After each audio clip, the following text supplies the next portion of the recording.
بسم الله الرحمن الرحيم فتقبلها ربها بقبول حسن وأنبتها نباتا حسنا وكفلها زكريا كلما دخل عليها زكريا المحراب وجد عندها رزقا قال يا مريم أنى لك هذا قالت هو من عند الله إن الله يرزق من يشاء بغير حساب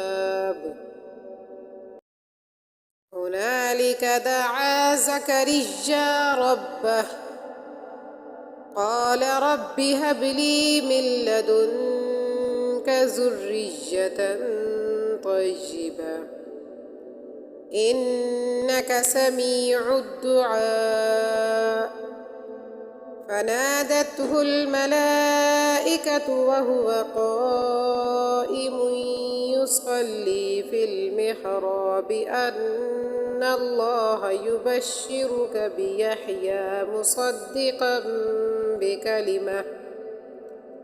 مصدقا بكلمة من الله وسيدا وحسورا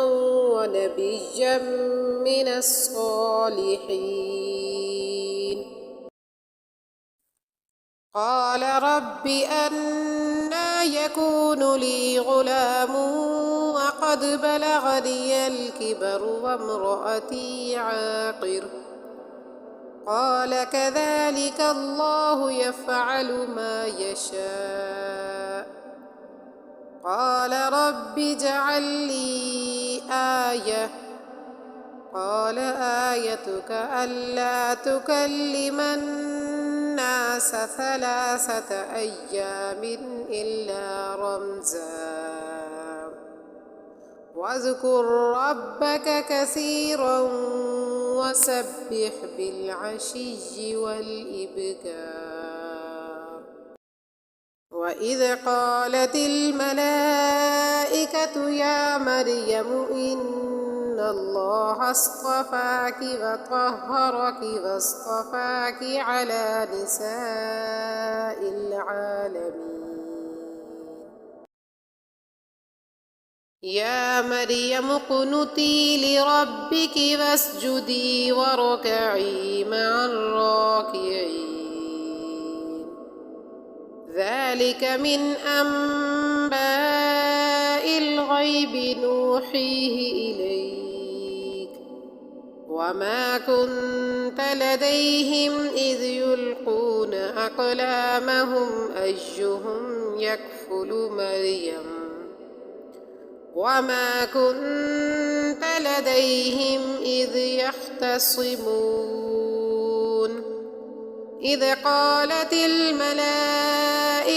يا مريم إن الله يبشرك بكلمة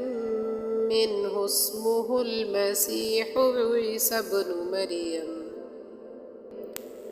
عيسى ابن مريم وجيها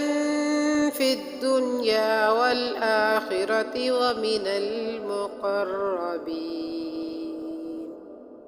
ويكلم الناس في المهد وكهلا ومن الصالحين